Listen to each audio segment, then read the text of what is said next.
State of Fear, where terror is homegrown. Join us as we take a drive down dusty back roads and discover the obscure and dark history of this country, human and otherwise, that lurk in your backyard.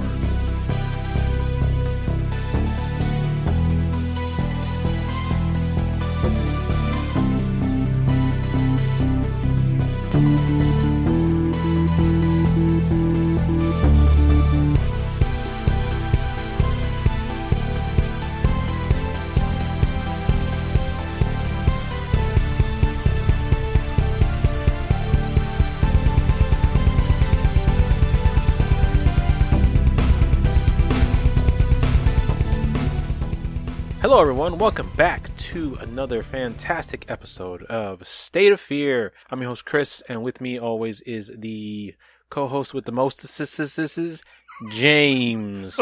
What's up, everybody? And today's state is Florida. Florida.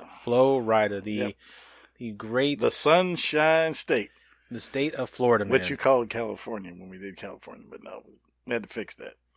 What is California then? California's the Golden State. My bad. That's okay. Anyway, so today's for Florida, we went through a few different things. There's a lot going on in Florida. Viva Anita Bryant. Mm-hmm. Yeah. So there were a lot of different topics that we went through in Florida. We kind of narrowed it down to this one just for the time being. But today's topic is on Robert the Doll. Robert the Doll. This was something that I had once heard about, but I had not really looked into it or heard of it. But, I've seen pictures of them before and stuff like that. Okay. And I'm actually very excited to talk about this. I like talking about creepy stuff. So. Have you seen any of the TV shows or episodes where they've done on Robert the Doll? I believe I saw one. Okay. I can't remember what show it was. Like I said, it's been a while since I've watched the paranormal shows. Okay. I don't know. Did, Zavis do one on The Collector about him? Or does he not do shows on things that he can't get his hands on? I don't know. I don't know. I don't watch the shows. I have no idea. Okay. Yeah, well, I haven't watched a ghost show since Ghost Hunters back in 2006. Well, then the heck with it. We'll just roll forward. Yeah. No, Chris, I haven't seen any shows that I can remember about Robert, but I have heard of him. Okay. And you know what he looks like? I do know what he looks like. All right. A lot of people have probably seen pictures of him. He's a little patchwork doll. Yeah. He's about 48 inches or 40 inches. 40 inches. Yeah, he's very tall. He's big, and he's dressed like a little sailor. He's got a very creepy face. And has a teddy bear. Yes. Very whack looking. But before we get into that, let's talk about a couple of our favorite dolls. Chucky. Love Chucky. Most of these are probably inspired by Robert at some point. Or other actual haunted dolls, that is true. Yeah. There's also the other real-life one, Annabelle the doll. Annabelle. Now, like I said, we like to talk about this one because the movie doesn't do it justice. Of course, should I say, in the movie, they've completely changed Annabelle's appearance. Right. The true Annabelle, if anybody out there knows about her, is a Raggedy Ann doll. Mm-hmm. Looks as harmless as can be, but yet it is haunted as hell. This is one of those things, they've got it in the case. It's do not touch. Nobody gets their hands on this thing. And that, to me, that makes it more scary because you're not assuming this doll to be evil. Absolutely. The doll in the movie, you look at it and it looks evil. It looks evil as hell, man. So you'd assume something bad's going to happen. Yeah. This other doll is a Raggedy Ann doll, which they sold in mass-produced. Yeah. And so they were all over the world. Yeah, no kidding. And it's got this simple, it's a simple patchwork doll or whatever, and you just assume that it's a nice, fun doll, but no, this one is evil. Yeah, because they made the actual Annabelle movie about a Raggedy Ann doll attacking and killing people. You would see kids running, screaming from Toys R Us all over the planet. That, and I think for adults, it would probably look really ridiculous. It would. Having a Raggedy Ann doll do all the fighting. Okay. It would. And so they had to scary it up. And we looked her up. She's actually 48 inches tall. Yeah, she's almost life size. Yeah, and creepy as hell. This doll here, they did a real good job on it. Of course, we all, anybody's in the paranormal, like me and Chris are in the paranormal a lot. Right. Know what the real Annabelle looks like. Then we see this and we roll our eyes. But so be it. You know, I mean, like you said, if they're going to sell if they're going to sell tickets to a horror movie, they're not going to sell it peddling some Raggedy Ann doll with a knife. They're not going to happen. It's not going to be as scary. No. Obviously not. No. There's another doll called Brahms the Boy that was made into 2 movies. And to me, this is almost the closest to being inspired by Robert the Doll, because it's a boy doll, first of all. It was gifted to a boy as well. But in the movie, the boy supposedly dies. And so the doll ends up being a representation of of their son that they lost. That's right. Doesn't the spirit of the boy go into the doll? Supposedly, yeah. Okay. And they hire somebody to come in and actually babysit the doll. Oh, brother. And the doll ends up, like Robert, in different places, not where he was supposed to be, not where they put him last time. They hear like feet running and things happen, like Robert the doll. Keep the $10. I'm out. The twist I is ain't babysitting a damn thing. Bye. The twist for this one is that the boy's not actually dead. He's living in the walls. Oh, jeez. And so he comes out to move the doll on his own, and he's the one whose feet you hear, and it's stupid as shit. Is it? Okay, that's too bad, because, well, maybe that'll make it on our other project someday. It's almost what the suck territory. Because I've never seen Brom the Boy, or whatever they call the movie. The first one's the boy, the second one's called Brom the Boy. Okay. Yeah. Okay. Now there's also the dolls from the Puppet Master series from Full Moon. I love the little drill. The drill is your favorite. I like that guy. My favorite is Leech Woman. Leech Woman. Because she throwing up those leeches. Yep. As to a kid, was scary as shit. Hell yeah. Because I'm like, how did she have all them leeches living inside that little doll? Because there were a lot. She threw up a lot. Yeah, she did. Yeah. That is for sure. The drill's cool too. I like the drill. The freaking Nazi one with like the scissors. Yes. He was kind of creepy. Yeah, and the little one with the hook. You know, they're pretty much all evil little bastards. The one that I thought was always funniest was Pinhead. Yeah, because they he was tiny head and he had like a turtleneck. That's right. And then they had puppeteer's hands in the holes for his hands, and obviously you could tell it was an adult's hands. Of course. And it just looked funny as hell. Yeah. Good movies though. And then of course we have the Zuni Hunter doll from Trilogy of Terror. One of my favorites. One of your favorites from with Karen Black. Yeah. It's the last segment of the movie where she is bought a Zuni doll for her boyfriend, and there's a chain attached to it. And when the chain falls off, the hunter comes to life and proceeds to hunt her down through her apartment. And which actually for its time was a very, very well done, but TV made movie. Yeah. But I do believe there are such dolls that actually exist in the world, at least by legend. I don't know too much about them, but I have heard, because like you got voodoo dolls. Right. Things like that. Things with energy, things attached to things. I mean, objects can be possessed. I mean, we've seen it and we've heard about it all the time. I mean, John Zaffis does a very good living collecting these things. Yes, he does. And Zach Bagans does one as well for his museum that we will not discuss on here. And let's not forget the fact that famous dolls can be big business on eBay. Absolutely. People are selling their quote-unquote haunted dolls all the time. Yeah. And there are organizations out there that buy these things at like ridiculously high prices online. Yeah, if I want to buy haunted stuff, I'll take my ex-wife with me and say, hey, put your hands over this because she's sensitive to stuff like that. It'd be a better deal than actually buying something on eBay because I guarantee you're not getting anything quote-unquote haunted at all. No. We apparently also have a haunted doll. Yes, we do. We have a bear. He's a little teddy bear, yeah. We found him in the antique center, and he's part of our collection. Yeah, we have a doll, we have a bear, we have wind chimes. We have a set of wind chimes, and we also have an owl. I believe we have a haunted owl. That's right. I do, because I picked that up. Yep, and I think our friend has it, right? Yeah, I think she has. I think Shannon has them all. So okay. Yeah, all right. Well, that's a little trip through some of the more famous, quote-unquote killer / haunted dolls. Haunted dolls, yeah.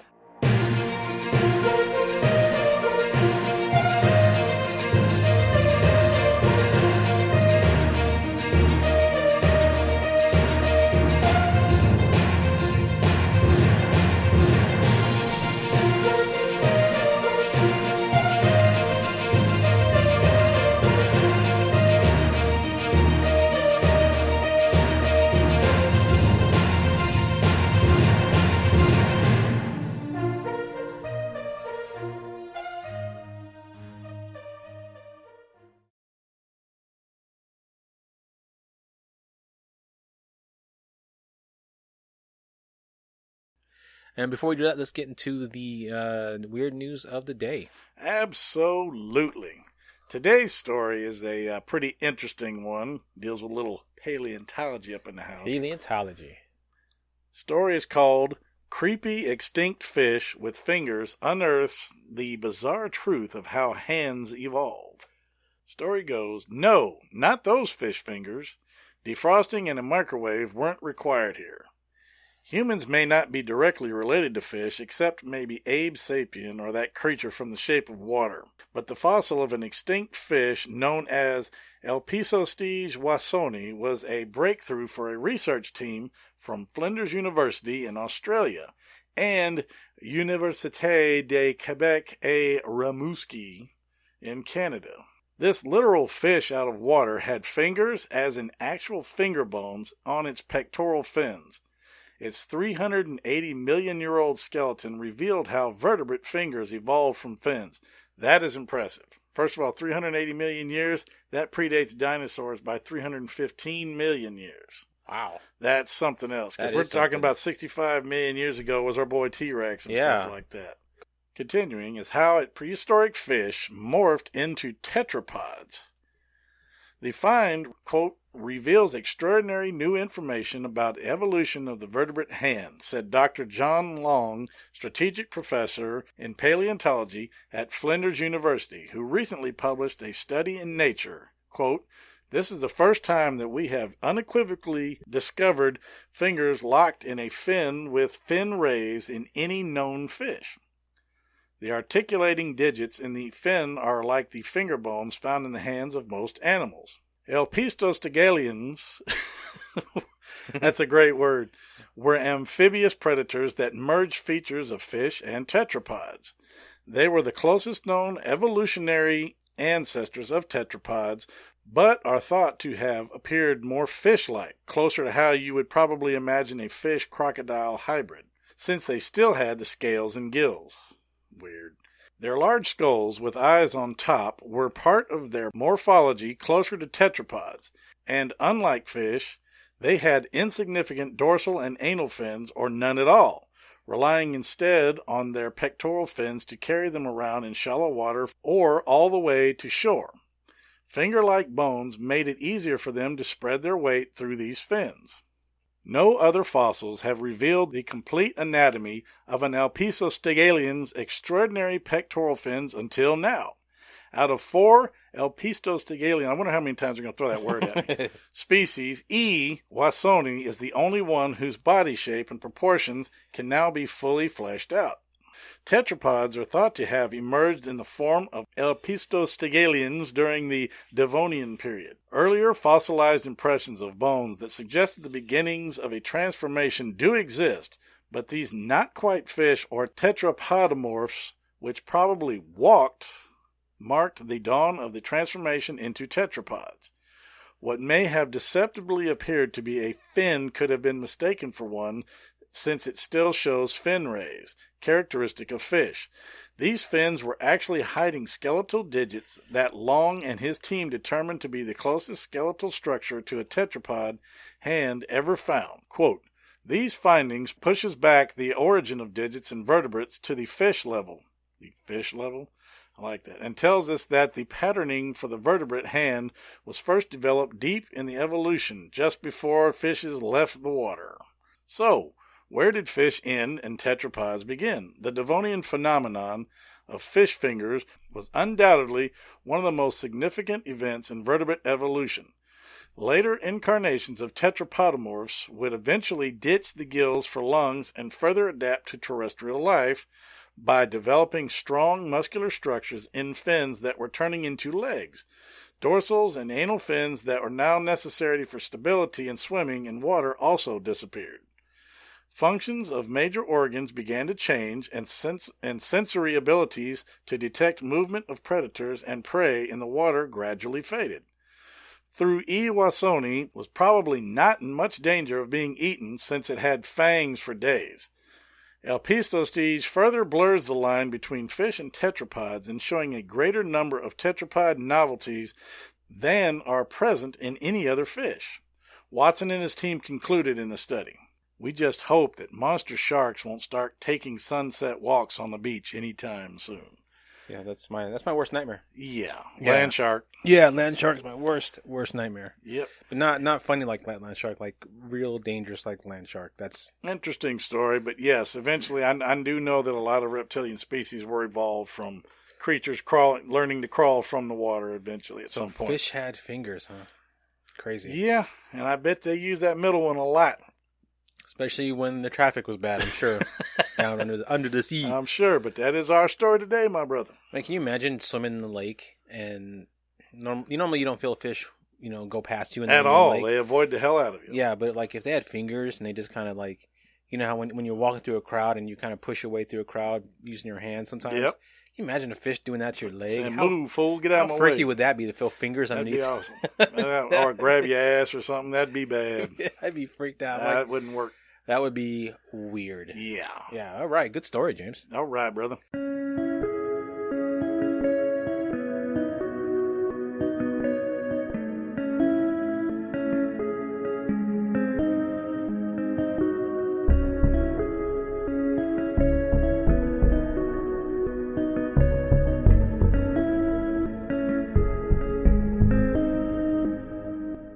So all of the research for this episode comes from a few sources. There's an atlasobscura.com article, allthat'sinteresting.com article, Artist House Key West article, and from episode 15 of the Lore podcast called Unboxed.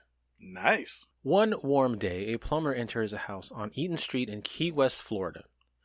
On his way into the house, he notices a doll in a chair staring out an upstairs window. The home belongs to Mr. and Mrs. Thomas Otto, their 3 sons, and a special friend.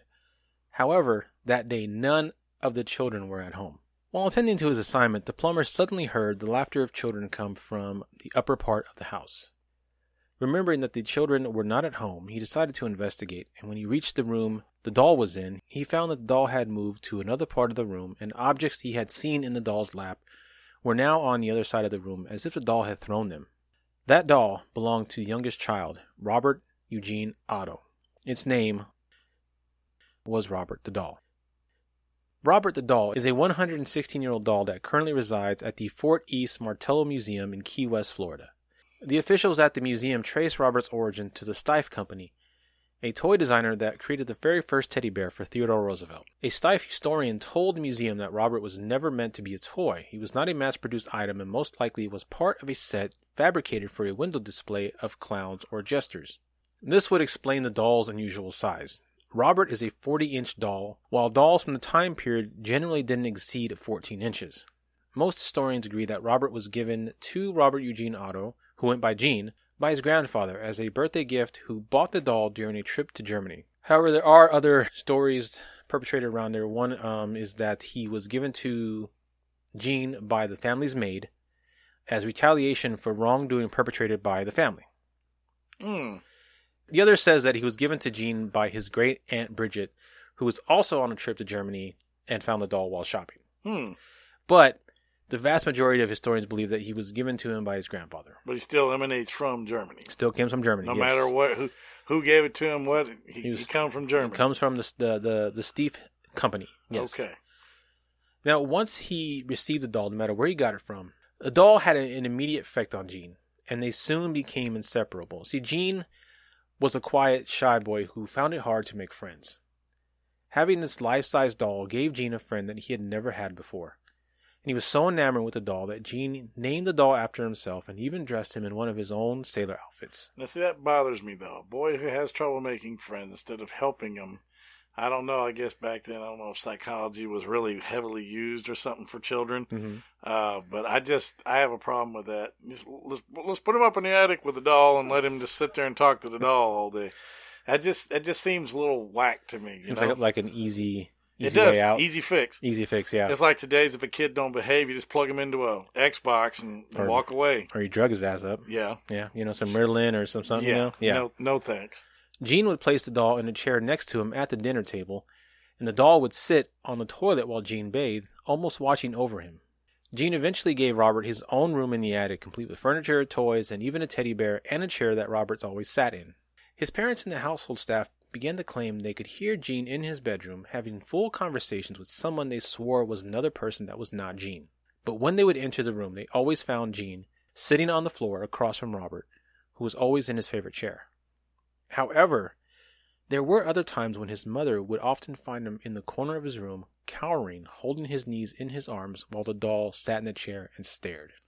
Now, that is interesting to me as well, because that brings to mind the possibility of a split personality disorder, or, not even bipolar. We're talking split. In other words, a whole different personality. Whole different person, and he can carry on a conversation back and forth and flip the switch. That is a very good assumption, yeah. It's just, happens to fit the facts, but, it's just... because if you're hearing conversations with a whole other person and a whole other voice, that's not your son's. Because that is one of the big things with people with multiple personalities is a complete personality and voice change. Right. Complete. Yeah. Mm-hmm. I mean, it's scary. I have seen videos on this stuff. It's very strange. Yeah. So that could have been it could have been one of the things that was going on, especially if he was cowering. Yeah. Maybe his alter ego was terrifying and scared the shit out of him. I mean, I don't know. Like that movie Split. Yeah, absolutely. Many times his parents would be awoken in the middle of the night to Gene screaming in his room. When they reached it, they found all of the furniture had been overturned, to which Gene always swore it was Robert's fault. The family then began to find mutilated toys strewn about the house. The staff would sometimes find silverware and dishes strewn about on the dining room floor on occasion. But each time when confronted, Gene would proclaim Robert did it, and many times servants would find Robert in different parts of the house, even when Gene wasn't at home. Now, see, first of all, that's seriously unhealthy. It's just like they let this poor boy go on and on and on like this, blaming things on the doll. He probably had rage issues, temper or what do you call it, out of control. If he had multiple personalities, maybe one of them was extraordinarily violent. Yeah, but I feel like because this was like 1904, people were very proper back then. Yeah. And they were much more into child discipline. Yes. Very much so. I think no matter how much he claimed Robert did it, the parents didn't believe him and probably did discipline him quite a bit for not taking responsibility for things that he did. Yeah. And the thing is, like they did. Yeah, and then also this thing about things moving around when Gene wasn't home, that's pretty cool. That's pretty cool. Yeah. Yeah, I like it. It's freaky, though, if you're not expecting it, though. True that. Yeah. Yes, very much so. The experiences then began to happen to guests and visitors of the house. Some claimed to have seen the doll move slightly, even blink. Others claimed to hear laughter, even when no one was home. Neighbors even began to report sightings, as they would often claim to see Robert staring out one window at the top of the house, only to look away, and find him in a completely different window. Footsteps would often be heard when none of the children were at home. Gene would eventually go off to study at the Academy of Fine Arts in Chicago and the Art Students League in New York as a painter, leaving Robert behind in the attic. He would go on to travel Europe and soon met and fell in love with Annette Parker while studying in Paris. The two were married on May 3, 1930, and not long after they took up residence in New York. It seemed Gene had overcome his shyness, settled down, and left his friend in the past. Several years after Gene and Annette moved to New York, Gene's parents passed away and willed the house on Eaton Street to him. They moved in and would spend the next 40 years in that house. Along with the house and all its possessions was Robert. Once again, the hold the doll had over Gene was immediate. It was said Robert once again had a place at the table, a place at the foot of the couple's bed, and that Gene was seen carrying the doll with him about the house. Annette was said to be unnerved by the connection the two had, and at one point made Gene remove Robert back to the attic once again. This was not enough to stop Robert, though. The couple would occasionally find Robert in the house, and at night hear the same footsteps the servants and guests had heard decades before. Robert and Gene remained together in the house on Eaton Street until Gene's death in 1974. After her husband's death, Annette demanded the doll remain in a chest in the attic, and he did.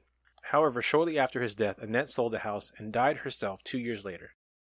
There are many stories out there that say Annette was driven mad by the doll, and because of this she perished before Gene did. I'm not really sure where those came from, but the more legitimate sources say she died after Gene 2 years in a new house in Florida. Nothing spooky about that. No.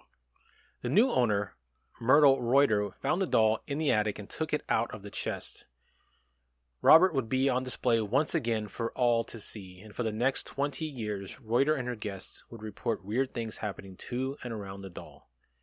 Reuter and many of her guests would swear that Robert's facial expression would change whenever Gene's name would be brought up in conversation. Oh, hell no. Now, this is actually... No, this is scarier. If anyone badmouthed Gene within Robert's presence, it was said his expression would change to one of anger. Man, give me a match. Burn that doll I'm up, taking him out in the back and torching him. That's... it's one thing for the anybody who hasn't seen the doll, go look the doll up, okay? There's not a lot of facial features on him. Now, he's a patchwork doll, right, for one thing. He's got 2 beady eyes. Heavy stitching, yeah. He's got 2 beady eyes, and he's got, like, heavy stitching, and he's got, like, a weird little mouth. Yeah. So, for his facial expression to change in general is...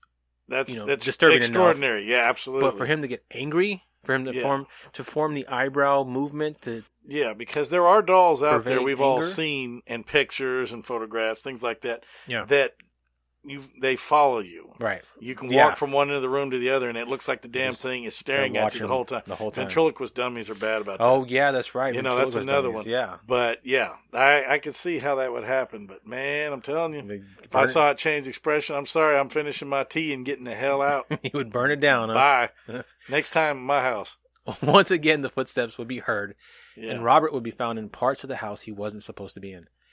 Reuter would eventually move from the house on Eaton in 1980. But she decided to take Robert with her. Eventually, in 1994, Reuter donated Robert to the East Martello Museum in Key West, Florida. Stories claim that she donated him out of fear for the safety of her family. Then why, my friend, would she take the doll with her? Why didn't she get rid of it immediately? That's what gets me about this. When the family has fear of an object or something that's affecting their lives, get rid of it. We hear all too often people hang on to stuff for some weird reason. I'm guessing maybe Gene and his family, or his parents held on to that doll for so long because of the fact that it gave Robert joy, comfort to their son, even when it terrified him. At least it kept him in check. Well, maybe he was. I'm no doctor, but maybe he was autistic, because I do know autistic children become extraordinarily obsessed with certain things. Right. Maybe he latched onto this doll, and this thing got a hold of him so bad, and then the change of voice. He could have suffered multiple conditions. We just don't know. We don't know. But, these days it'd be easier to diagnose stuff like this. But back in the early 1900s, they wouldn't know what the hell to do. Yeah, I wonder if maybe Reuter had a bit of the same personality as Gene, where she was easily overtaken by the doll. Maybe so, because first of all, this thing is extraordinary looking. Yeah, it's very different. It's not like any doll you've seen. It's very odd, right? And it's like, I don't know. Because again, as you said, if things had happened the entire time you had the doll, and you move out, and the doll came with the house, why would you take the doll with you unless? Robert had a sort of, not a possession, but he was sort of an oppression type feeling over his host. Well, maybe, and Gene was his first host. Yeah, like I said, and Reuter was his second host. And so maybe he was able to, oppress her to the point to where when she moved out 14 years later, at that point, it was almost like Stockholm syndrome, where she couldn't leave without him. Yep. That's what I'm thinking maybe, but that's true. But you know what? Hey, there could be a variety of things, actually. Right. One of the daughters claims that she was even attacked by Robert, which led to her donating him. Holy crap! Yeah, that'd have been it for me too. I think at that point you wouldn't have donated; you probably just would have burned the thing to death. Well, see, I remember earlier you were saying how he would appear in a window when nobody was home, right? And then he would change windows when nobody's home. How do we know that they didn't keep that kid in the attic while they were gone and locked him up? Yeah, and he could just be up there messing around doing stuff like that, and people just weren't catching it. There are ways to debunk stuff like this, but one way or the other, still scary as hell. Still creepy as hell. Yeah, it is. Robert began appearing at the foot of Reuter's bed in the middle of the night, and after one particular night when laughter and movement were heard just prior to finding him once again at the foot of her bed, she had had enough. Hell no. It's not one It thing. happened more than once? Not even that, but I agree with her. The scariest thing is not the fact that it happened more than once. It was that the last time it happened, she had heard laughter and footsteps before it happened, which means the doll was moving. Ugh. And that's it. You're done. No, if I owned Robert, his head had gotten taken off Yeah. because my 12 gauge is right above my bed. I'd come right down with a buckshot. Robert would be dead. Bye, Robert. Just be a doll without a head. No. Hell no. You know, I love ghosts. Yeah. I love hauntings. I love stuff like that. But if the doll is appearing at the foot of my bed, laughing and then sitting there just staring at me, yeah, he gone. He's not respecting your space. No, I'll take him out nowadays. Quicker than the poltergeist clown doll. He's not keeping his 6 foot distance minimum. You know, nope. He's violating CDC protocols. He's all in my bubble. That's right. He's gonna get messed up. He's gonna get shot. A few months after Robert went to the museum, Reuter died. While Robert may have been a bad luck omen for those who crossed Gene, he seems to be a very good luck omen for the museum. Since his arrival in 1994, museum staff claim they've had a large increase in visitors, all to see Robert the Haunted Doll. The staff also claim that video and electronic devices near Robert's case malfunction. Which is very common in paranormal very common. Stuff. Absolutely. Draining that energy. The exhibit has brought people from all over the world, including ghost hunters and psychics, just to get a chance to meet the doll that has scared countless others, but brought joy and friendship to one lonely little boy. And that is the story of Robert the Doll. It's sad. That's just... I mean... That's just a sad story. It's sad, but it's got spooky element, but it's also a very sad story. That poor little guy up there with just nothing but a doll to play with for God knows how long.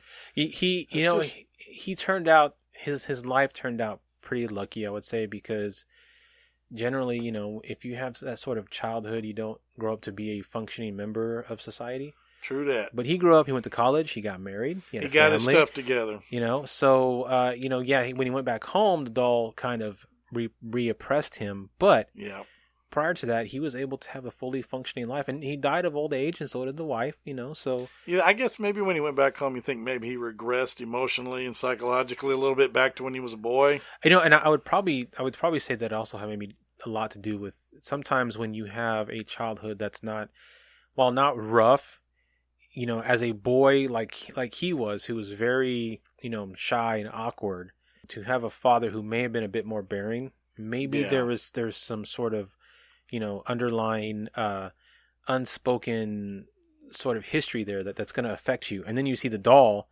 and it all comes coming back to you, you know. And that home is probably loaded to the gills with energy. Oh yeah, all kinds of energy, is. Negative energies. And just paranormal energies, you know, just all kinds of stuff. Yeah, and so I'm sure it'd be kind of cool to investigate that house, actually. I believe it's a tourist house now. So is it now? You can go in there, I believe. They ought to put Robert back in that house then. I don't quote me on this because I don't watch shows, but I swear at one point I saw a ghost show that did that. They took the doll back to the house to investigate, to see if it would do it. That might be something worth looking up. Maybe I dreamed it. I don't know. Again, don't quote me on that. But I don't remember them getting any real extraordinary evidence off of that, though. Well, I think next time I'm in Florida, I'm going to go find Robert and check him out. You should go take a bunch of pictures. Absolutely. Now there is a thing that says that if you go to see Robert the Doll at the museum, you have to ask his permission to take his picture. Mm-hmm. If you don't, there are stories of people who have done that, who have not asked his permission, and then later on have had a series of bad luck events happening to them. Oh, shoot. To the point where they've actually mailed him a card apologizing for their slight. Really? The museum gets tons of cards all the time from people who have done just that. I'm sorry, man. I'm sorry. Yeah, exactly. Because they had something happen, you know, bad luck hit them after they left the museum. Wow. And they send a letter back saying, I apologize, something or other. And, you know, I don't know if that turns their luck around or not, but people believe it that much that they will go to that point. Well, brother, maybe that just proves it. Maybe something is just pretty damn sinister attached to this doll. I'm willing to go investigate it. Yeah, absolutely. I'm going to go test it out. Me too. Yeah. All right, man. Well, that's the end of this episode. Another great one in the books. Absolutely. I love this topic. That was a good one. Now, James, why don't you tell the fine folks at home, if they don't know already, where they can find us on social media and on the apps. Absolutely. We are on the fourthhand.com media network. Proud members. Love these guys. Lots of great shows. please go check them out. Give them some likes, give them some reviews. Check out the shows. You can also find our other project, What the Suck, there. That's where we do our ratings of forgotten and really crappy horror movies. Yeah, really forgotten and really crappy movies. Yeah, we kind of go off the rails on that one. It's a lot of fun on that one. Yes. We are, of course, on the Big Evil Facebook under State of Fear. Yeah, we are. Just look for Devil's Tower. That's right. We are also on Instagram under State of Fear. Easy to find. Please listen to the episodes. Give us a rating. Give us a review. Let us know what you think. Good, bad, otherwise. Because anytime, constructive criticism is welcome by both of us.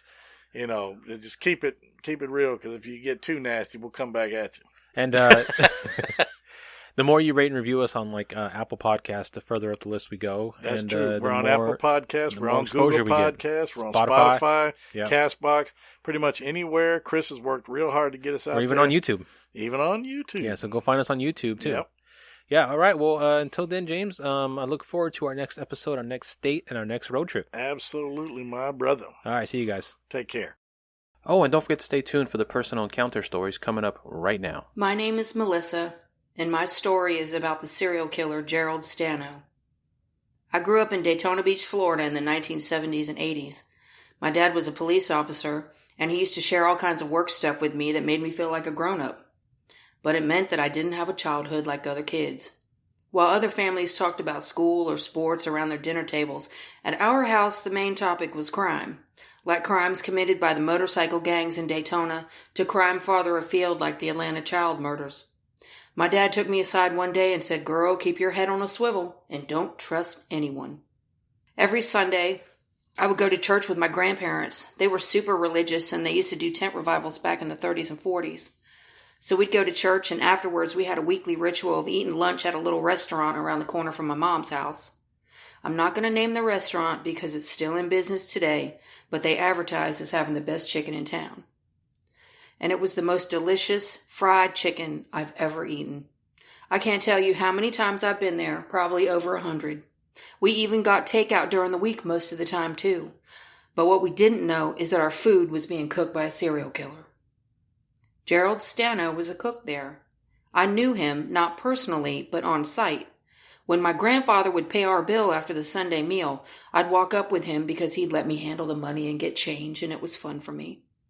I remember standing there waiting for the cashier and looking back in the kitchen. And there he was. He'd always smile at me and I would wave back. Nobody thought anything about it. When Stano was arrested, they came for him at his job. Man, that news travels fast and was on the TV that night. My mother was flipping out. One of his victims shopped at a small craft store that my mother and I went to all the time. When they found her abandoned car, a bag of fabric for a cheerleading costume was still in the back seat. Another woman was murdered in a wooded area less than 1/10 of a mile from my elementary school. I rode my bike past there every day for school. The restaurant and the 2 murder scenes were within a mile radius of my home. I shudder to think that the same hands that dipped and floured all that fried chicken murdered 22 women in our community. To this day, I still can't eat fried chicken on the bone. When they asked him how he would hunt victims, Stano said, "I would find a girl walking." Sometimes those girls were in my own neighborhood as he stalked young women driving to and from his job. So fast forward to 2005 in Daytona when small articles start appearing in the local newspaper. Body found near the river or local woman found dead. Very vague, no information. After a few of these popped up, I knew we had another serial killer in town. But tourism is the community's lifeblood, and it was kept very hush-hush. To date, the Daytona Beach serial killer is being looked at for 21 murders. But the case went cold, and we were left scared and wondering what was next. In 2019, everything came full circle. Law enforcement caught the Daytona Beach serial killer when his DNA was linked to 4 women murdered here from 2005 to 2007. At the time, he was being held on suspicion of another 2016 murder in South Florida. I can still hear my dad's voice saying, "Don't trust anybody." So Robert Hayes, the Daytona Beach serial killer, was a criminal justice major. He knew how to get away with murder and how to hide in plain sight. and the news media replayed Gerald Stano being arrested at that chicken joint we love so much. Go figure. Thank you. My name is Melissa, and I'm going to talk about Florida's skunk ape. I grew up in East Central Florida and heard a lot of stories off and on through the years about our version of Bigfoot here called the skunk ape. My dad had all kinds of crazy stories from firemen, policemen who'd be out responding and see things, and never in a million years did I dream that it would actually happen to me and my partner. So this actually happened in 2002. I haven't reported it to the BFRO, but I've been thinking about it now that my partner's retired. Him and I worked together for nearly 10 years, and we've been through a lot together. I'm a retired firefighter paramedic, and I work on an ambulance now. At the time, him and I worked together at the fire station in Oak Hill, Florida. About 11 o'clock one night, we received a call to back up some other first responders working a bad motor vehicle crash at the end of Lake Harney Road. This was on the Osteen side of Maytown Road.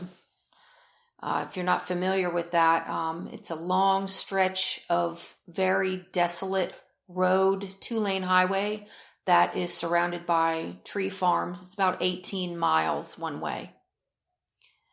At the time, Lake Harney Road was rural and unpaved sandy washboard. It's all paved now, but back then it was a really rough area. It was a full moon and it was really bright out. We drove our engine down Lake Harney Road and we made a right, then a left. At the time, the area around there were all fields of that native grass and some sparse pine trees. My partner was driving, and we saw a dead deer that looked like it had been hit by a car lying on a curve on the west side of the road, and it looked pretty fresh. As we passed the deer, my supervisor called and requested that we stage around there. We could see down farther, and we could see that there were a lot of emergency vehicles parked down there, and they just asked us to stage in that area just to not log jam the whole area. So we ended up parking the engine about 200 feet south of where we saw that deer. We turned off our headlights and we staged in the road with our running lights on. We were talking for a while, and I think I dozed off for a few minutes. Well, I woke up when our supervisor called back and released us to go back to our station because they didn't need us. We had to drive down pretty far to find a place to turn around because it goes from pine uplands to really wet swamp type area. So we finally got turned around, and on the way back, I noticed that the deer was gone. And I said to him, "Look at that. What happened to that deer?" And he just said something quick, "Wow, that's weird. That deer's gone," and that was it. Well, we didn't talk about it after that.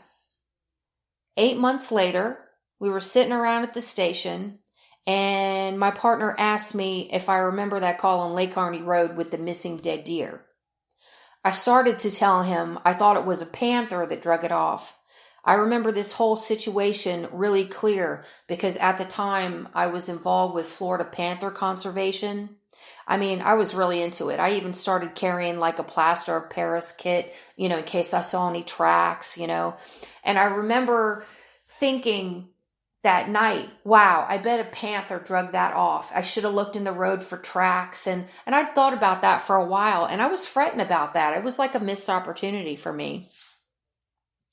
Well, my partner stopped me right there, and he said, nope, it was absolutely not a panther. He said he was looking in the driver's side mirror when a very large figure, he said it was probably at least 7 or 8 foot tall, crossed the road in 2 steps. It picked up the deer, slung it on its shoulder, and walked into the fields. He said he wasn't able to make out any other glaring details other than it was just big and fast and dark. He did say that he instantly knew in his heart he was not looking at a man. My partner kept it from me because he said he didn't want me to be afraid to be in the woods. because we have brush fires and stuff all the time. You don't want to be scared working out there. Well, after he told me about seeing that cryptid, we never talked about it after that, and I kept it to myself. I know that he was really afraid that if that story got out that he'd seen that the other firemen would pick on him or just, ridicule, that type of thing. Well, his story really scared me. Him and I were partners for nearly 10 years, and we were really tight. And to me, his word is gold. I still run calls out in that same area. But I'll tell you what, I sure as hell don't run calls out there at night. Have a good evening.